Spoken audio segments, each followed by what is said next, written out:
So that FF7 Rebirth came out, huh? It did. And so did you play that demo? Played the demo. And yeah, like I said earlier, gonna do Integrate and then start that a little bit sometime this week. So I'm gonna give a piece of advice for everyone that played the demo, and that's don't.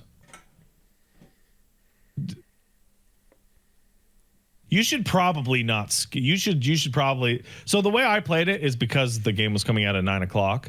I did the demo at 7, right? And then I went in and was like, "Oh, cool! Now I can skip the part that I played the demo." But it asks you. Yeah, it asks you. Oh, this led to an extremely bizarre sequence of events. In particular, and this is really, can we just really before we go important. any further, just give anybody who's listening a heads up as to what to expect in terms of how we're going to talk about the game? Okay, so in terms of story, because people are definitely stuff, coming into this going, should I leave? What do I do? Yeah, okay. In terms of story stuff, I'm going to talk about extremely broad strokes, no details, only vibes and narrative contrivance. Okay. In terms of gameplay or quest stuff, I'm going to talk about the first 2 areas and maybe a bit of the second area's proto-relic quest. Okay. So no spoilers, just vibes and early stuff. Yeah. Okay. When you start the demo, it'll show you it shows you like the what happened last time kind of thing of like the gang escaping Midgar and like the whispers going all crazy and shit. And it's like a news report, right? And then it leads into the Nibelheim flashback. And so when you play that in the demo and you do the Nibelheim flashback, and then it stops at the end of the demo, and then you play the full game and it starts the same cutscene again, right? It's like it's the the news, it's the exact same one. Don't skip that cutscene because you saw it before. Oh, yeah, okay. Yeah. Because the end of that cutscene doesn't dovetail nicely into the Nibelheim flashback. Of course not. It would end. It would have to end with them crawling down into the fucking to leave Midgar. It leads to something very different. Yeah. Okay. I would have been very weirded out if the game teleported us to Calm. You got to. And then, yeah. It still does. It'll lead into something very different, and then after that, the flashback will start, and then you'll be in Calm, and you'll do that stuff. There were people in my chat that were like, "Oh, I already saw this cutscene. I'm gonna skip it," and then they end in like fucking they end up in the Yakuza 7 hobo dumpster camp, essentially. Okay. Right, like some people like there was a Yakuza 7 meme about like skipping the cutscene where you confront Arakawa, and then the next scene is you waking up in the garbage. Yeah. That's pretty good. All right. Right. Okay. It's kind of like that. So don't do that. In fact, if you can, the pacing is way better if you just didn't play the demo at all. Yeah. Okay. Okay. But you should play the demo because clear data on the demo gives you materia. I will say, I mean, for sure, I was gonna go through it again no matter what. Like that felt also pacing wise. Like if I want to kind of have that experience going through this in the way I remember, you'd want to go through it with the flashback into the rest of it. So, the new thing I did catch though, which is it might be nothing, but it is kind of funny. Like now on PS5, when you go to boot up a game, you'll see the like last quest or last thing you did, or if you didn't do anything yet, it'll have like the initial first one, and so like the first titular kind of quest thing already implied something before I even booted the game up, and I was like, okay, I might just be reading, but yeah, either way, it would be funny if like the game itself has a preemptive like telling you what's up moment before you even press fucking start. The game gets into weird shit right away. Okay. So do you remember how in Remake there was a long portion of you playing remake, not you specifically, like the royal you, and this is assumptions on people's feelings, right? Where you're like, wow, that time whisper shit, that's weird. Oh well, back to FF7 as I know it. Yes. And then as you went further and further and further, it started to just diverge a little bit. That is not how this game's vibes are. Okay. Yeah. The same basic structure, progression, and dots on the map are the case, but it makes a very concerted effort, almost to the point of having a character look at the camera and say things are different now. Oh yeah, I mean, even the demo's like little opening video went, and now who knows? You know, like this is what happened, and now. So, like, a good example, and the only one that I'll be using, is that in the very beginning of the game, within 2 hours of starting the game, my mouth hit the floor and I said, really? We're going to do this now? Okay. Things that I was expecting to occur in the next game. Okay. Gotcha. Like right away. And then they have a fun little time and play with it while simultaneously going along the same basic beats. Like, I mean, you go see Chocobo Billy and you're like, I gotta get past the snake in the swamp because, you know. It would stand to reason that this would echo the vibrations of the rebuilds, where you start with a little bit and then you vibrate a little bit more and then you don't even recognize where you end up, you know? Yeah. So then you get to Calm and you get to explore Calm.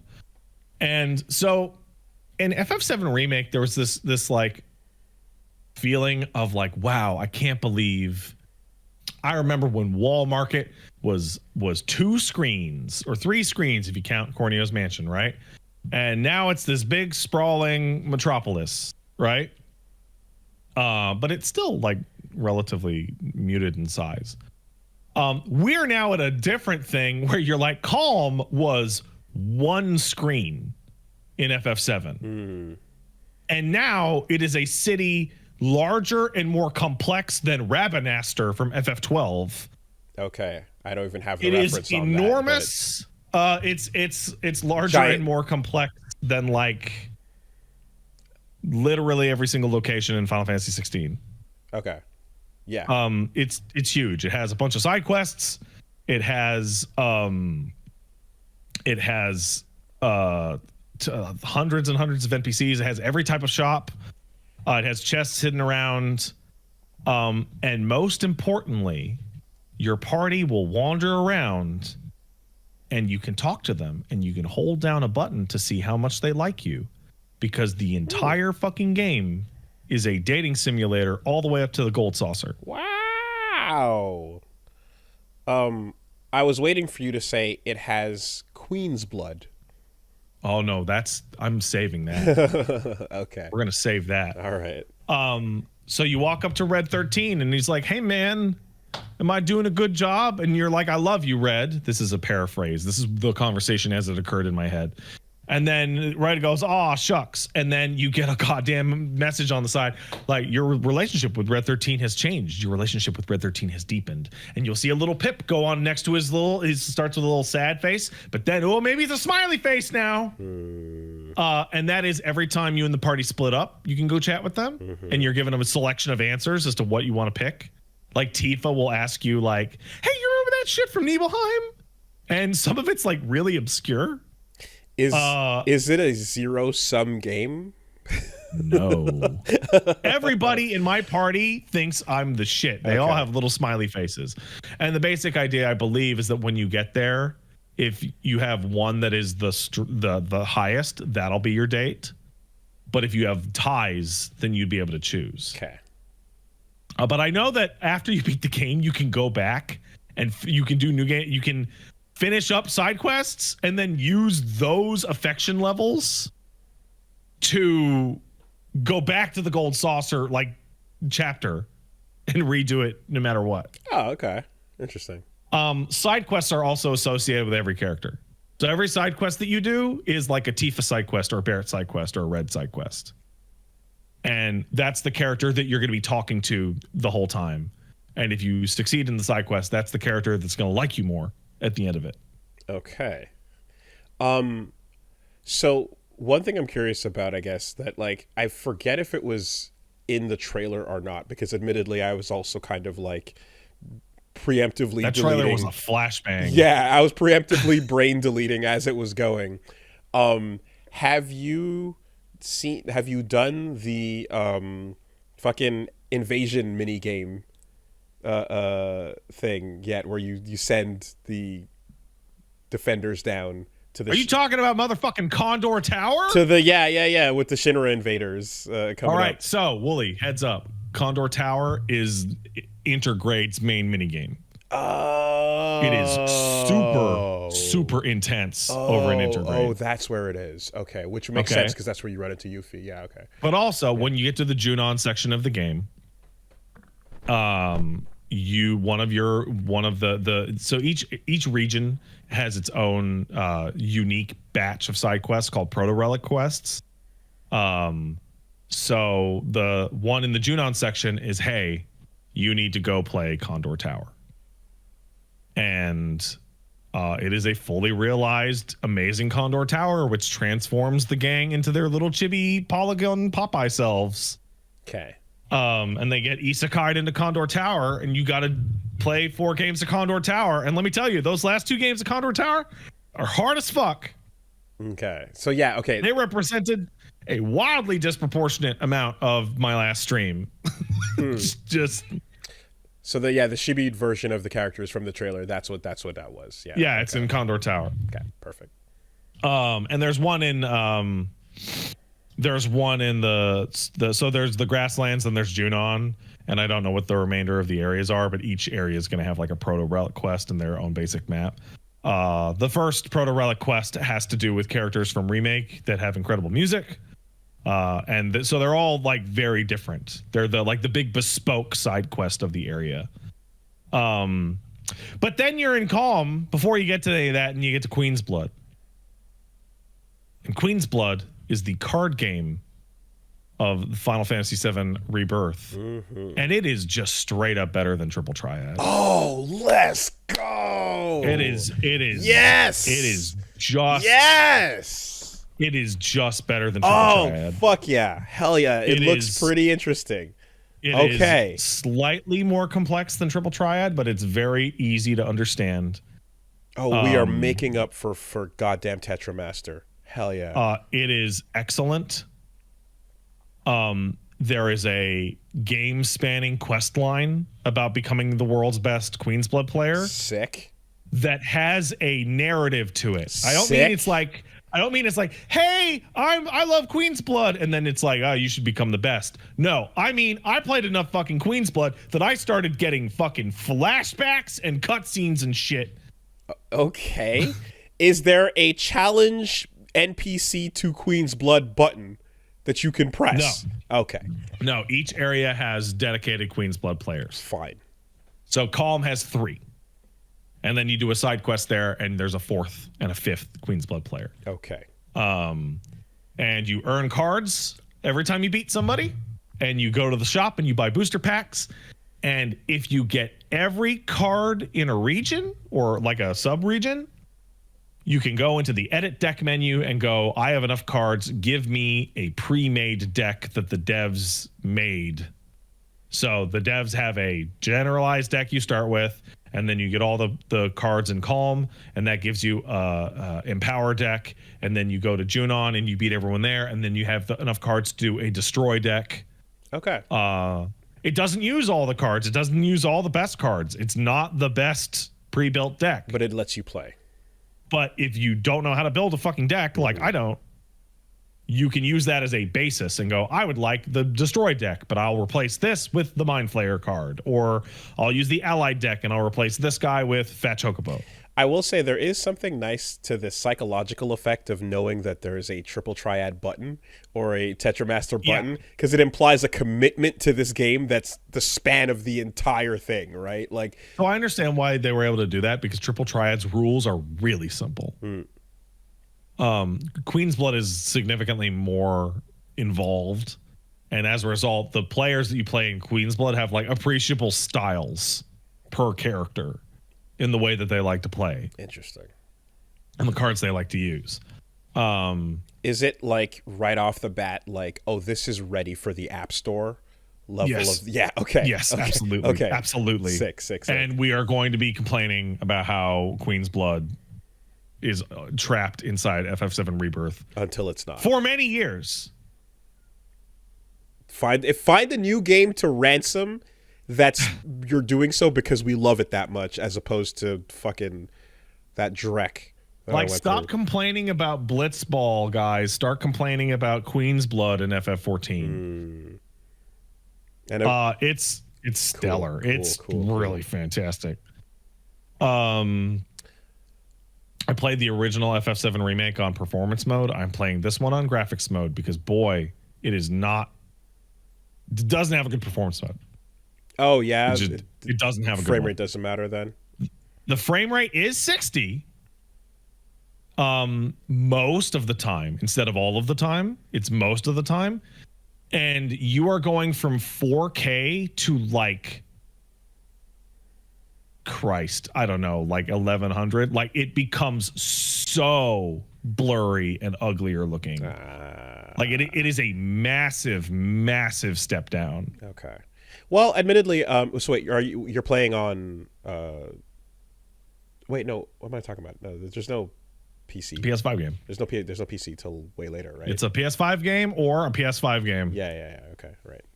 All right. I'll see how that looks. I definitely did performance the whole way through on remake. I kind of, you know what? Yeah, fuck it. Tell me that at some point you hop on a dolphin back and you get a fucking wave race ass mini game before you jump super high up, instead of just a little like one jump moment. Yeah. So I haven't done that yet. Okay. But yes, that is there. Yeah. So probably too much game. So like Infinite Wealth and FF7 Rebirth have something in common, which is, do you remember that RPGs used to always be filled to the fucking brim with extra shit and extra modes and extra little games? Mini games, if you would. Breathe in your lungs to do CPR good. Yeah. Mini game. So what? In why? Rebirth, literally why? I have done stealth missions on chocobos. I have played Fall Guys with frogs. I saw that in the clip. Played for a shit ton of Fort Condor. Man. There's a lot. And there always has been a lot. But it's just taking it even further now. I've played the piano. I've done memory games with summon shrines and so on and so forth. Even like around the map, there's like little battle challenges. The battle challenges aren't fight this dude. They're like, learn how to fight this dude. So maybe it'll be like trigger the enemy to do a deadly attack and then dodge out of the way, or pressure them and use the stagger system, or make sure that none of the enemies use their poison move, and shit like that. The game is also like really so preface, I'm somebody who plays video games as a living, so I play a lot of video games, right? On normal, the game is like perfectly balanced. Okay. Like perfect. Fodder out in the world is trash. Mini bosses give me a real fight. And the 3 boss fights that I've done, I have finished with almost my entire party dead and 1 person in the red. Wow. On all 3 of them. interesting. Like scraping my corpse off the ground to get one final hit in and managing. Okay. Huh. I feel like just from my experience with it, like there's a huge difference between Cloud running around solo versus Cloud plus one single other person. And the moment you have one other person at all, everything becomes insanely more manageable. So they pick it up. They throw more at you as a result. Remake, you spent like most of Remake with a 2-person party. And here, not only do you have a 3-person party, but switching between party members takes less than 1 second. So you set up presets. So it's Cloud, and then my preset would be like Red and Tifa, and then like Barrett and Aerith, and then like Red and Barrett. Oh, and you're the not, way that you switch. You're not PHSing? No. Oh. So I don't know why they didn't show this off clearly, but it's really important. This is one of the most important minor features I have ever seen in an RPG ever. The whole party is with you the whole time. So if I have Cloud, Red, and Tifa, and we're fighting, Barrett and Aerith are still there, and they're still fighting. They're just doing very little damage, and I can't control them.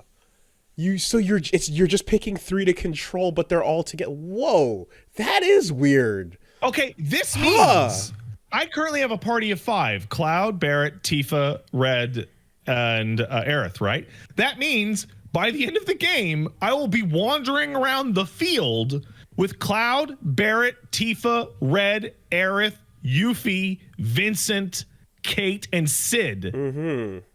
That is 9 all together, people. And you just controlled and the 3 you want. And they will all be there. That's crazy. Whenever you're riding around on your chocobo or riding around, the whole gang is right there with you the whole time. They're definitely, all those moments of like, hey, who you rolling with? Who you gonna pick? Everyone. So when you hit X to get the command list, you just hit L1 or R1 and it switches who's in your preset party layout. And so what happened? Like when you switch, like my team number 1 is Cloud, Red, and Tifa, and team number 2 is Cloud, Aerith, and Barrett. Right? When I click X and hit R1, and you see the little party list change, the only difference is that when I'm running, Red and Tifa slow down a little bit, and Barrett and Aerith pick up a little bit, so that they're the ones right behind me. Interesting choice. Okay. Huh. It kicks ass. It's awesome. So I guess no more like Barrett being salty that you didn't put him in the party type moments or things like that. No, because he's there. He's there. Yeah. Okay. Huh. Cool. That's great. That's great. You still get sections. Like there's a very early section in which they're like, we have a bespoke area, so we're going to split the party and mandate these 2 parties because the boss fight is going to be built for these 2. Yes, or, right. And the limit break interactions and double teams. So this is like the most complicated part of the league. Yeah, nice. Okay, so I didn't understand this for a long time. So hopefully I will be able to explain to people how this actually works. Okay. So you have your weapon, and your weapon has a dedicated skill on it. This was like in Remake, right? Your weapon's dedicated skill, you have to use it a couple times or fulfill some condition in order to learn it permanently without having to use the weapon. You remember that in Remake taking like 4 or 5 hours per weapon? I don't remember. It took forever. Okay. Here, you can get it by the end of a single fight. Okay. Like you are meant to keep all of it forever. Like have the whole list. Also, when you have enemy skill and go to abilities, all the enemy skills are just listed in a row. My Cloud ability list is so long. Are you still going into the weapon submenu and leveling out each individual one? No, because that's been moved to something called folios. which is a +3 attack, +10% ATB gain, or what's called a synergy skill or a synergy ability. And this is the game's big, complex new system. The big thing that looks like the sphere grid now kind of thing. Yeah. Yeah, that replaces it. So, Okay. Synergy skills are free. You can just use them. Yes. Instead of holding L1 and using like Braver, you hold R1 and you get like a team attack with like Red or Tifa or whatever. Yeah, that was the Sephiroth one in the they're demo. free. They're stuff like counter ranged attacks or a perfect guard. Like Aerith has one with Barret where Barret shows up and guards both of them. Right. Or Red has one with Cloud where if you hold block and then hit Cloud's button, then Cloud throws you at the enemy, but you're blocking during it. Okay. Fastball special. So they're free. Then comes synergy abilities, and synergy abilities are a step between the commands and limit breaks. They're in between. So you can't use them in most fights because most fights don't last long enough. So the way that a synergy ability works is actually really simple, but it took me a second to figure it out because the iconography is a little confusing. You go into synergy ability and it'll show how many ATB bars you need to have used since the fight started to use it. Oh, so that's the requirement. So okay. Every time you use an ATB bar with an ability, it'll give you a little pip. Yeah. Right? And you cash those pips out for synergy abilities. Okay. So, for example, there is a move that Cloud and Tifa have. I'll use the Barret one. There's a Barret and Tifa move called Avalanche 1-2, in which Barret grabs Tifa and uses her as like a fucking blunt object to hit enemies with. Okay.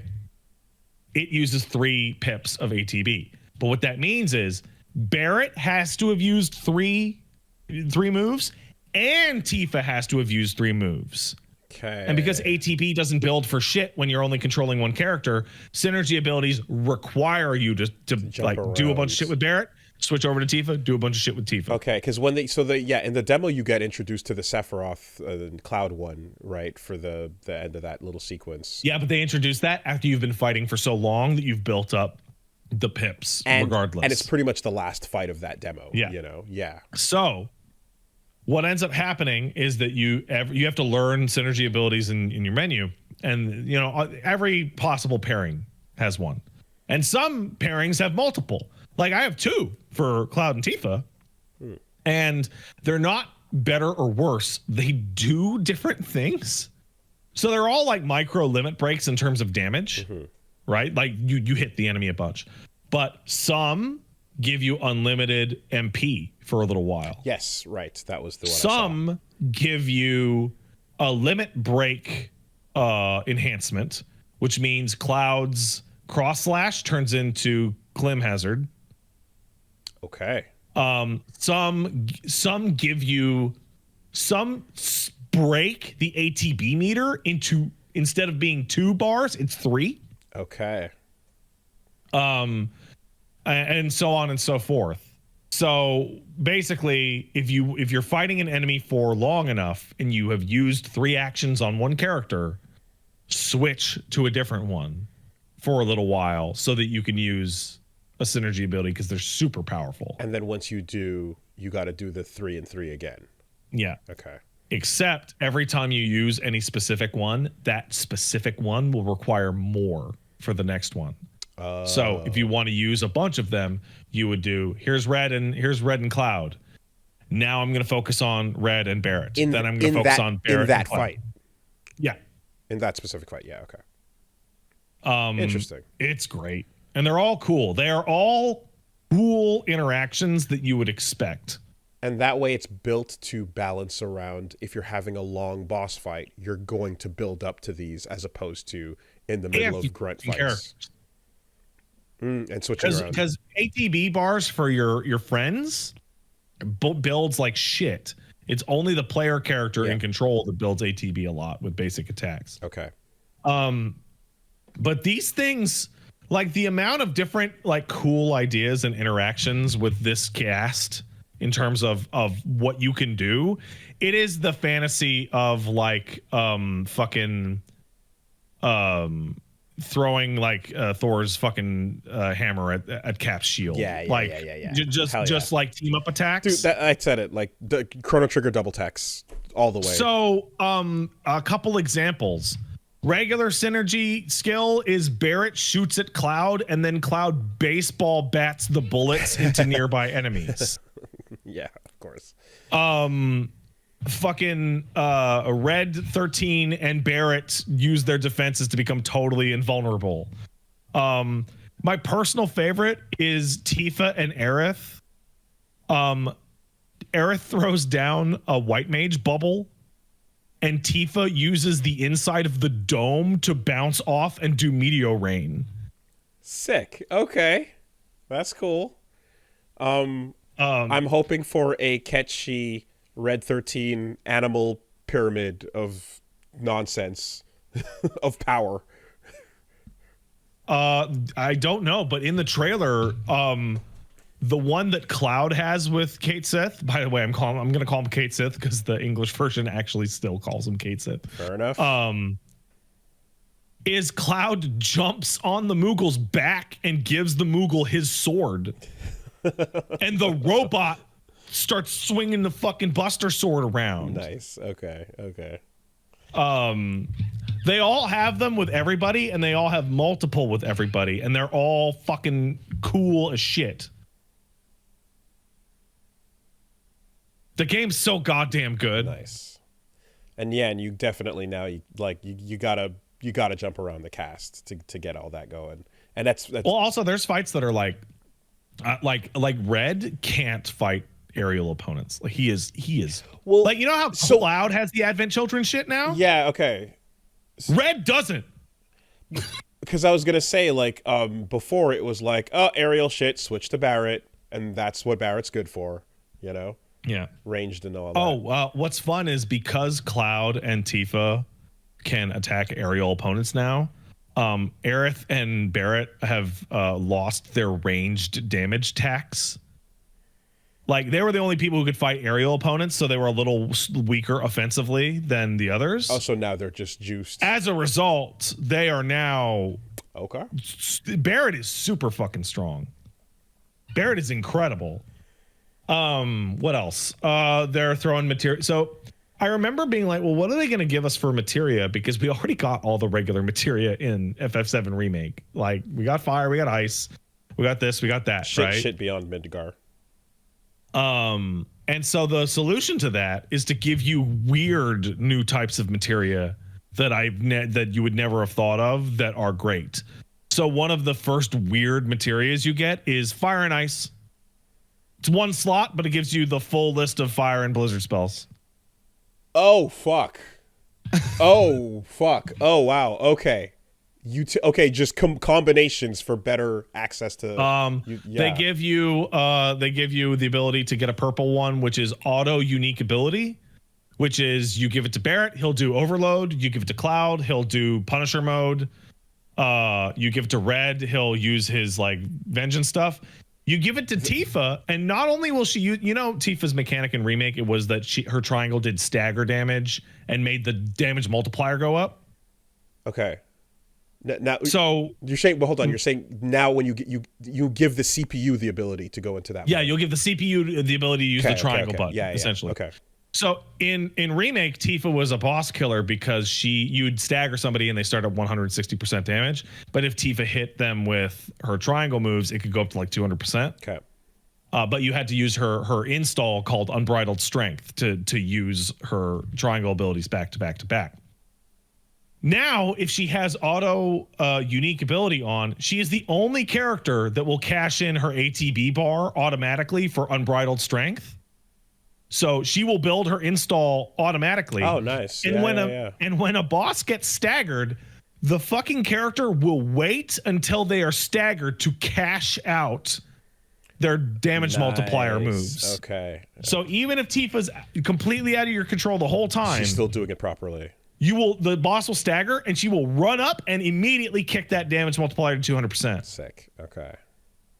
Huh. That's cool. Oh, that reminds me. There was one of the synergy abilities that I forgot which one it was. The last synergy ability is use it on an enemy that's staggered, and it increases the length of the stagger bar. Cool. So they stay staggered for you know how you lose time during an animation? Yeah. It gives you all that Just time melt. back. Yeah, okay. That's pretty fucking good. Also, the music is absolutely A+, incredible, amazing music. You remember Do Recompense? Yes. Okay, there's more of that. Let's go. There's more of there's Do Recompense, but there's more of that exact style of track right next to Do Recompense. Perfect. Yeah, man. The combat system was already so fucking phenomenal the first time around. Like, yeah, these little tweaks and such are just like, that sounds like quality of life, but then the entire ability to like add the double text to it, it's wonderful. So there's one gigantic flaw from Remake that is gone now, which I'm really happy about it. I don't know if this was your experience. When I was playing Remake, I would save my limit breaks because I would want to kill that last 10%. Mm-hmm. And what would happen is I would get there and I would hit the limit break and the boss would fucking phase change and the fucking damage wouldn't go through. Because of the speed you got your limit breaks at, which happens to coincide with phase changes. Okay, I don't think that ever happened to me, but it's been a minute. I blew like half of my limit breaks in Remake on enemies that were technically invincible, right? Because the first hit of the limit break knocked them into invincibility, and they're doing the whole setup. That doesn't happen anymore. Okay, it might, I guess, but it didn't happen to me. The damage is real. Yeah. There is one complaint, and it's really funny because the music is so stellar. If the music wasn't like A+, one of the best soundtracks I've heard, this would be a problem. The audio mixing in most of the game's cutscenes is so bad. Voices versus background? Yeah. I was doing a quest. I was doing the first game's I was doing the first proto relic in the first area. And the music was so loud, I could not hear the characters talking. Jeez, okay. Like, it is hilarious how loud it is. It's not a particular... For the game's, like, important marquee cutscenes, that's not a factor.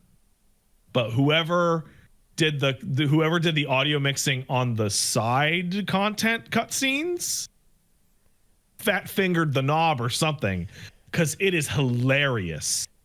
Which means, though, because it's inconsistent, you can't just bring it all down in the options. You can't. No. That sucks. Okay. No, you're just gonna you're gonna be talking to characters in a side quest, and you're gonna just be mentally going, I can't hear you Weird. Over this incredible music. Fucking Spider-Verse shit. Oh, was Spider-Verse like that? What the original release of Spider-Verse 2 had the huge audio mixing problem, and then that's right, it did. And then they had to tell people to ask the theater to go and mix it down, like before they played it. Yeah. Okay. Game's incredible. It feels like a much more natural stretching out of the area. Like, so FF7 Remake, you had some parts where you're like, well, you guys are really just stretching this as far as this section will go, huh? And with here, it's like the parts that are mainly stretches. Like, remember that area of nondescript field in between Chocobo Billy and the Midgar Zalam? Well, now that's an open world section that you can play through. Okay, that's what you mean. Okay, because like in terms of like, because I'm fully leaning into the idea of this one dumb little mini game will now become an hour of your life. Like, I expect a solid 2.5 spent on how to march in the parade. You know what I don't mean? know about that, but I know that mini game is going to be, from what I've played so far and the amount of detail they've given to shit like Fort Condor and the other like little side activities. Like, that Frog Guys mini game is really hard and has its own set of controls. Like the idea of basically taking every little mini game that used to occur and turning it into an entire progression sequence, you know, and yeah, there you go. There's your time filled. Okay. Yeah, it's stellar. There's one thing that I'm a little confused by that I will only allude to.